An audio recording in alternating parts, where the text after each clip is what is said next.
ଜୟ ଜଗନ୍ନାଥ। ମୁଁ ପିକନ ନୂଆ ଗୋଟେ ମୁଁ ପିକନ ସ୍ୱାଗତ କରୁଛି। ଆଶା କରୁଛି ଆପଣମାନେ ଭଲ ଥିବେ। ମୁଁ ତ ଭଲରେ ଅଛି। ତ କିଛି ଦିନ ହେଲେ ଭିଡ଼ିଓ ଆଣିପାରୁନଥିଲି।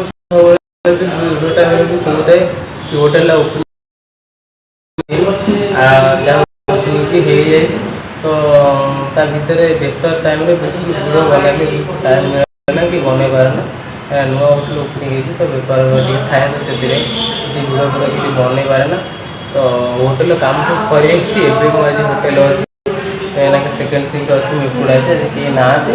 ଗୋଟେ ପିଲାଟା ଅଛି, ସେ ତାର ଏଇନାକେ ରେଷ୍ଟ ନେଉଛି, ଶୋଇଛି। ରୁମକୁ ଯାଇନି, କିନ୍ତୁ ଏଇଠି ଅଛି। ଆଉ ତାର କିନ୍ତୁ ଡ୍ୟୁଟି ତାର କିନ୍ତୁ ନାହିଁ, କିନ୍ତୁ ମୁଁ ଏକୁଟିଆ ସିଙ୍ଗିଲ୍ ଅଛି। ହୋଟେଲ ଅଛି, ରୁମକୁ ଯାଇନି।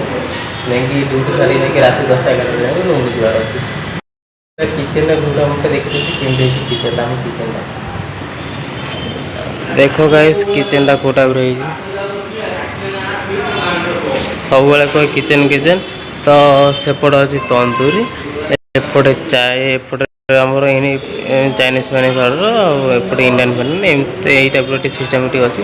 ତ ନୂଆ କିଚେନଟା ହେଇଛି, ତ ଏତେ କିଛି ଇଏ ନାହିଁ। ତ ସେପଟେ ଫ୍ରିଜ୍ ଫ୍ରିଜ୍ ସବୁ ରହିଲା, ମାର୍କେଟିଂ ସାମାନ ରହିଲା, ଏଗୁଡ଼ା ସବୁ ଚାଉଳ ଫାଉଳ ଅଟା ମଇଦା ସବୁ ରଖା ହେଇଛି।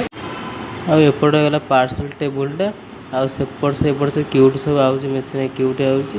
ଆଉ ଏଇଟା ସବୁ ଟମାଟୋ ସସ୍, ଚିଲି ସସ୍ ଜିନିଷ ମାନେ ରେଡ଼ି ହେଇକି ଥୁଆ ହେଇଛି। ସେପଟେ ମୋରି ଅଛି। ଆଉ ବାସନ ଫାସନ ପ୍ଲେଟ୍ ଫ୍ଲେଟ୍ ସବୁ ଏଇଠି ଧୁଆ ହେଉଛି, ଆଣ୍ଟି ସବୁ ଧୋଉଛନ୍ତି।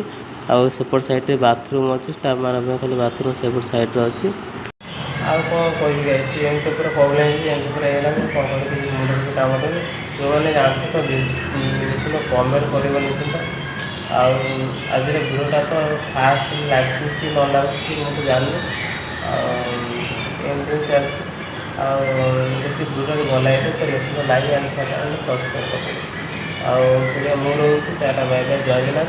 ନେକ୍ସଟ ଭିଡ଼ିଓରେ ମୁଁ ଦେଖିବି ଆମ ପୁରା ମାନେ ତଳଟା, ଆଜି ତ ଉପରଟା ଆପଣ ଦେଖିଲେ, କାହିଁକିନା କେହି ପିଲା ନାହାନ୍ତି। ନେକ୍ସଟ ଭିଡ଼ିଓରେ ପୁରା ଆମ କିଚେନ୍ ଷ୍ଟାଫ୍ ଆଉ ତା ସାଙ୍ଗକୁ ପୁରା ମାନେ ଟେବୁଲକୁ ତଳଟା ଆମ ରେଷ୍ଟୁରାଣ୍ଟଟା କେମିତି ଅଛି, ହୋଟେଲଟା କେମିତି ଅଛି, ତା ଭିଡ଼ିଓଟା ନିଶ୍ଚିନ୍ତ ମୁଁ ଦେଖେଇବି।